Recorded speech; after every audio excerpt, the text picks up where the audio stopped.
ఏం మొన్న అక్కడ పొదిలో వస్తున్నాడు ఏడు ఎందుకు రాలా? వర్షం అన్నాడు, వర్షం ఉందయా? రైతులు రెచ్చగొట్టే పనిగా పెట్టుకున్నారు. నువ్వు తెలుగుదేశం టైంలోనే పొగాకు రైతులను ఆదుకున్నాం మేము. ఏది ఆ రోజు మనం కోల్ సొసైటీ ద్వారా కొనిపించడం కావచ్చు, క్వింటాకి 2,000 రూపాయలు ఇచ్చినప్పుడు రాష్ట్ర ప్రభుత్వం అదనం భారం చేసుకొని కొనుగోలు చేయడం కావచ్చు.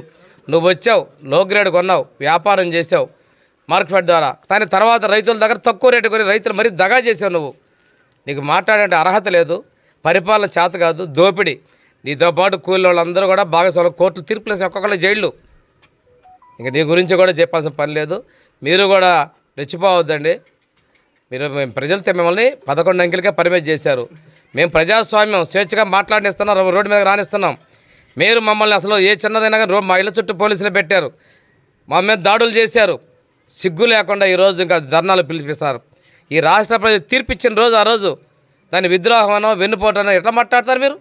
ఈ ప్రజలకు క్షమాపణ చెప్పాల్సింది పోయి, మా తప్పులు దిద్దుకుంటామని చెప్పాల్సింది పోయి, ప్రజల మీద మీరు మాట్లాడడం మంచిది కాదని చెప్పేసి తెలియజేసుకుంటూ, ప్రతిరోజు 1వ తారీఖు పేదల సేవలో ఉన్నాం. రేపు సెలవు వచ్చింది, ఉద్యోగస్తులకు ఇబ్బంది కలగకూడదని 31వ తారీఖునే పెన్షన్ పంపిణీ చేస్తున్నాం. వీళ్ళకి గ్యాస్ ఇచ్చాము. అదేవిధంగా రేపు తల్లికి వందనం ఇవ్వబోతా ఉన్నాం. అదేవిధంగా ఉద్యోగాలు చెప్పినట్టుగా ఉద్యోగాలకు డిఎస్సి నోటిఫికేషన్ ఇచ్చాం. ఇవన్నీ కూడా మా ప్రభుత్వం చెప్పిన దాని ప్రకారం కట్టుబడి ఉన్నామని చెప్పి తెలియజేసుకుంటూ, వర్గీకరణ కూడా చెప్పినట్టు చేసాం. ఏ ఒక్కటి కూడా మేము మిస్ అవ్వకుండా చేస్తున్నాం. మీరు అంత బాకీలు ఉన్నారు. అన్నదాత కూడా రైతులకి కేంద్రం ఇచ్చేదానికే కలిపి రాష్ట్రం కూడా అదనంగా మేము అన్నదాతని కేంద్ర ప్రభుత్వం రెండూ కలిపి ఈ నెల నుంచి రేపటి నుంచి ఇవ్వబోతున్నాం.